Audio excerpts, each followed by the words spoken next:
नहीं छोड़ूंगी। तुम कान खोल के मेरी बात सुनो। अपना घटियापन दिखाने के लिए तुम किसी भी हद तक जा सकती हो। मैं सोच रही थी तुम बहुत प्राउड हो, बहुत आन बान है।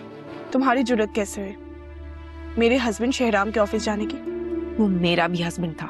सुना है शांति की शादी हो रही है। मौका देके फरियाल को शादी के दौरान तुमने धक्का देना।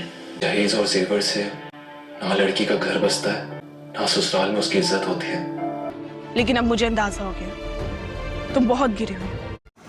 शानजी और फिरोज़ की शादी तय हो चुकी है। अब शादी की शॉपिंग के लिए जब फिरोज़ शानजी को कॉल करेगा तो उसे कि आप मुझे शॉपिंग कराने के लिए लेकर जाना चाहते हैं। कहता है कि हाँ, मैं ब्राइडल ड्रेस भी खरीदना चाहता हूँ, उसके अलावा और चीज़ें भी, लेकिन हमारे साथ हमारी मामा भी जाएंगी।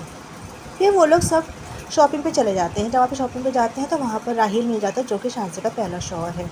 वो उन लोगों को देखकर शानजी से कभी बदतमीज़ी करता, उससे कहता है तुम तो उससे बहुत मोहब्बत करती थी, क्या तुम उससे भी इतनी मोहब्बत कर सकती हो? ये सब कुछ सुनकर शानजी के होने वाले सास को बहुत बुरा लगता है, उनको बहुत ज़्यादा गुस्सा भी आता है। हालांकि जो फिरोज़ है वो उसको काफ़ी ज़्यादा डिफेंड करता है, लेकिन ये बात सही नहीं हुई है। अब घर जाकर शानजी अपने भाई शहराम को सब बातें बताती है। शहराम को बहुत ज़्यादा गुस्सा आता है और वो शहराम जो है वो राहिल के घर चला जाता है। वहाँ जाकर उससे कहता है कि मैंने तुमसे कहा था कि शानजी की ज़िंदगी से दूर रहो और उसकी ज़िंदगी में किसी को इंटरफेयर तुम मत करना, लेकिन तुमने आज वही किया है। और फिर वो उस गुस्से में आकर उसको काफ़ी ज़्यादा मारता पीटता है। उसकी बीवी जो है वो भी उसको बचाने की कोशिश करती है, लेकिन शहराम तो बहुत ज़्यादा गुस्से में है और उसको वो छोड़ेगा नहीं। दानिश ने जीनिया पर नज़र रखने के लिए उसे फ़ोन पे सेटिंग्स करवा दी हैं और इसी वक्त जीनिया ने एक बहुत बड़ी गलती कर दी है। वो शहराम के पास जाती है और उससे ये बात कहती है कि मैं आज भी तुमसे मोहब्बत करती हूँ और आपको मेरी आंखों में मोहब्बत नज़र नहीं आती।